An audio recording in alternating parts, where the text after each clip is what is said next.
আমরা একসাথে বেড়ে উঠেছিলাম হাতিয়াতে। ফ্রেন্ড হওয়ার ক্ষেত্রে ও আমাকে আগে থেকে জানিয়েছিল, তখন আমিও প্রোগ্রামগুলো বাস্তবায়ন করতে আমি থেকে সর্বোচ্চ সহযোগিতা করেছিলাম। আমাদের প্রোগ্রাম শেষ হওয়ার পর যখন আমরা আরপিএম ফ্রিকে গিয়েছিলাম, যখন রাফি ভাই আমাকে কল দিয়েছিল, যে আমি রাফি ভাইকে কল দিয়েছিলাম প্রথমে যে ভাই আপনি আসেন, হান্নান ভাই তো আপনার জন্য বলছে। তো রাফি ভাই আমাকে বললো যে ভাই আমার তো 25-30 জন আপনাকে আসতে পারবো সবাই। আমি বললাম ঠিক আছে আপনারা আসেন, একসাথে আসেন, সমস্যা নেই। দেন রাফি ভাইয়ের সাথে যারা আসলো, রেজাল্টরা আসলো এবং হচ্ছে সাদিকা আলমানরা আসলো।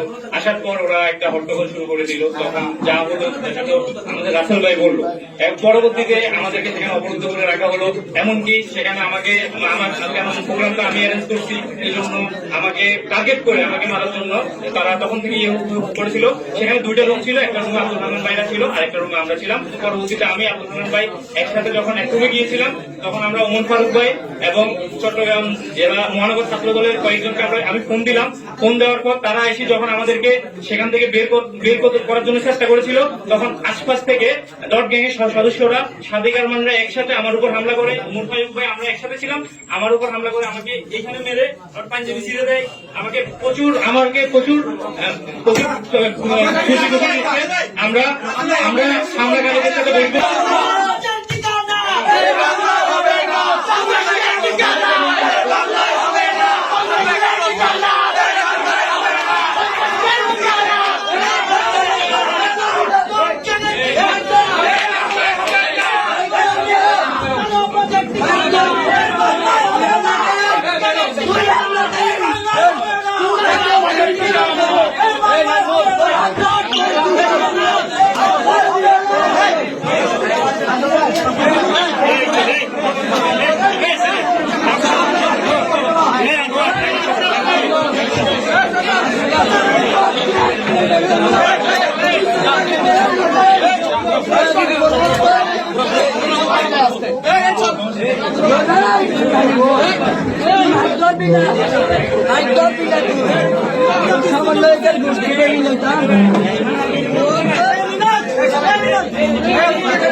থেকে দ্রুত ওখানে যাই এবং রাসেল এবং হান্নান ভাইকে সেই মুড আমরা নিয়ে আসি।